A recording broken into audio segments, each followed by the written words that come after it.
Hello everyone, my name is The Fox. This is going to be my review on the Retromini. Thank you very much to Gearbest for sending this out to me. If you're interested in this device, I'll have the link in the description field as well as the pinned comment.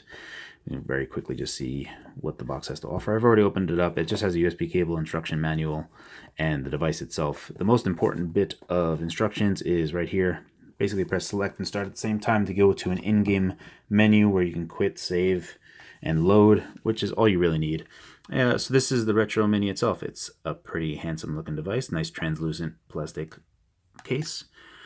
Build quality is super nice. Probably one of the better things that I'm going to say about this device. Everything else seems to be like 6 in one hand, half a dozen in the other. Keys, pressing wise, the gamepad is actually super nice. Buttons are very nice. Everything is really, really well done. It has a removable battery, which you can see right here. This is removable. So there are some interesting things. Number one, the screen is 240 by 160, so it is a 1-to-1 ratio for the Game Boy Advance. So for people that wanted native resolution, this would be a perfect device for that. It's just that it's unfortunate that the device really isn't powerful enough to run all GBA games. Some GBA games will run fine, others don't. And these trigger buttons are, let's see if I can, they can only fit like half of my finger on it.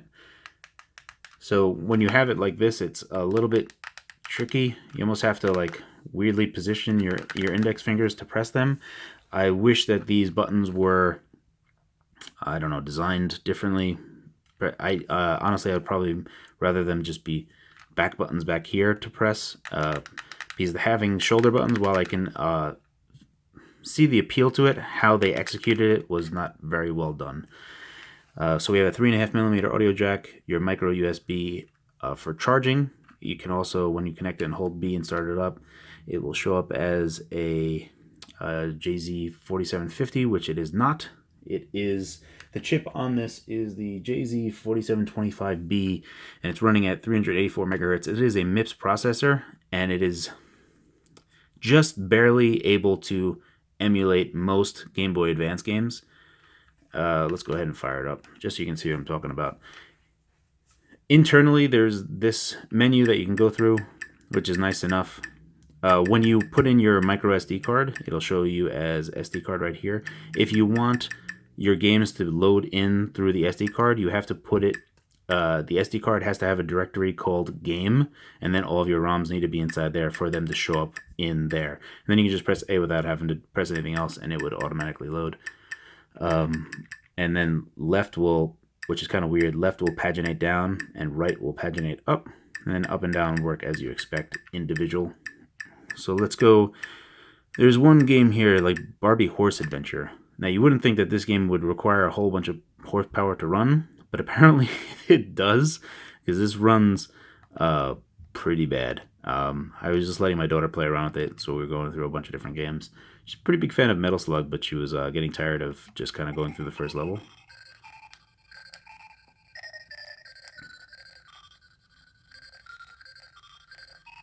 So this game kind of super highlights how bad it can get, because this is just not acceptable. So we'll go ahead and quit. If we back out and we go to game and we go to the internal memory, which you can't change, you can't write to it as of yet. So I kind of want to take this review in two steps. The first one being reviewing it for how it is right now, and the second one, I'll pretty much have to wait until someone comes along, some developers come along, and make something worthwhile out of this device, because it's actually really nice, like hardware-wise, button-wise, the feel of it, the size of it, everything is really good. The screen aspect ratio, the screen resolution, like look how,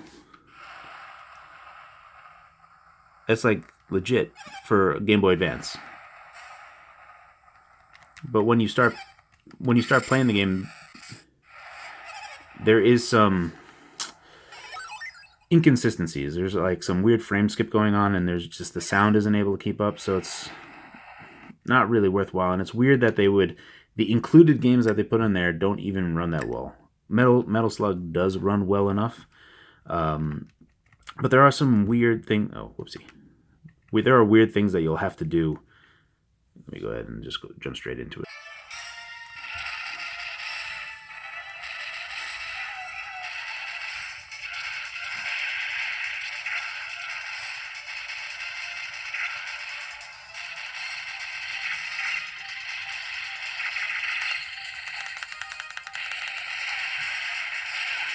So, I mean, you can kind of see right there, just pressing this feels a little awkward. We'll go ahead and get out of this.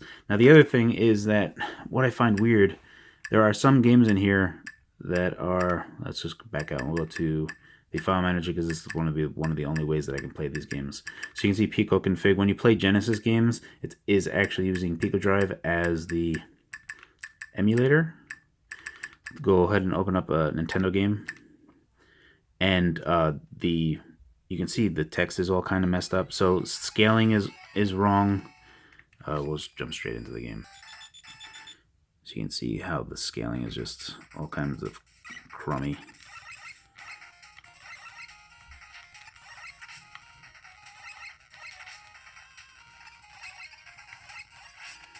Just, oh God, it looks so gross. Likewise, the Pico Drive emulation isn't perfect either. You can hear that the sound is off, scaling is all bad. You can barely read anything. It's pretty bad. So some Genesis games aren't going to be worth playing. Let's see. So this is SMS Advance, which we're running Sega Master System as an emulator through Game Boy Advance. So it is an emulator for Game Boy Advance, and that seems to be one of the better ways to play Sega Master System games. Just so you can kind of see, everything looks much better than it is. There's some weird scanline issue going on, but for the most part, it is totally readable and playable. Likewise, Game Boy Advance, you're going to be using a Game Boy Advance, a Game Boy emulator for Game Boy Advance. It's just like 2 layers of emulation going on, which just seems silly.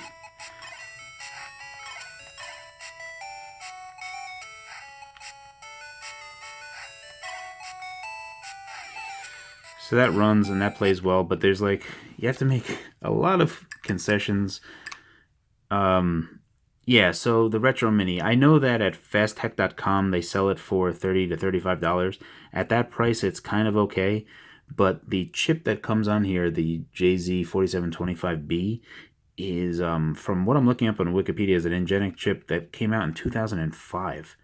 So it's a 13-year-old chip running at like 160 nanometer. I believe that's 16 micron. Correct me if I'm wrong. But yeah, so I don't know. It seems like while it's an okay device for playing Game Boy Advance games, a lot of games will leave you wanting. Like Golden Sun 2, I was hoping to play on this, especially with having the correct resolution.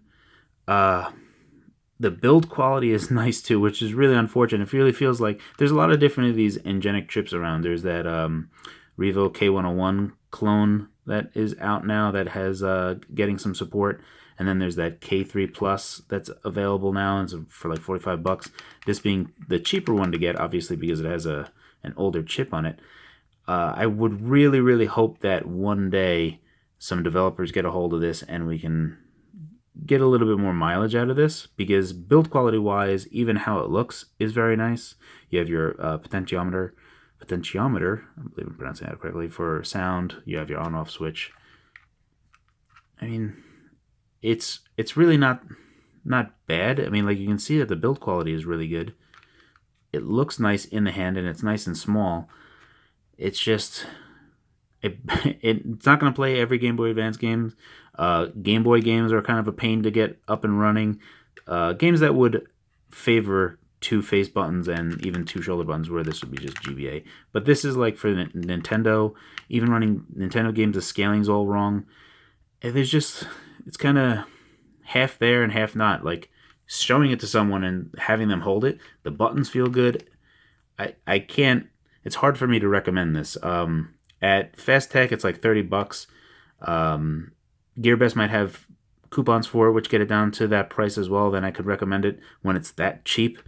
But you're really buying it for the form factor. and I'm going to keep my eye on this, keep my eye on the forums, and see if there's any developer that comes along and kind of fixes a lot of the problems for this.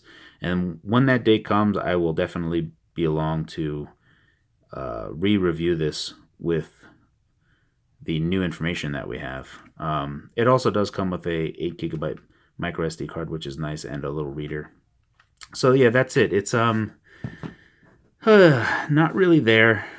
It's like almost a nice enough device to recommend, but oh my goodness, I'm kind of conflicted about this little guy.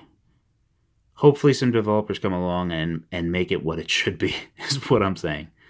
But for $30, if you got $30 to just throw away and want a little novelty thing, then sure, pick it up. But otherwise, if you're looking for something that'll play every GBA game, this is not it.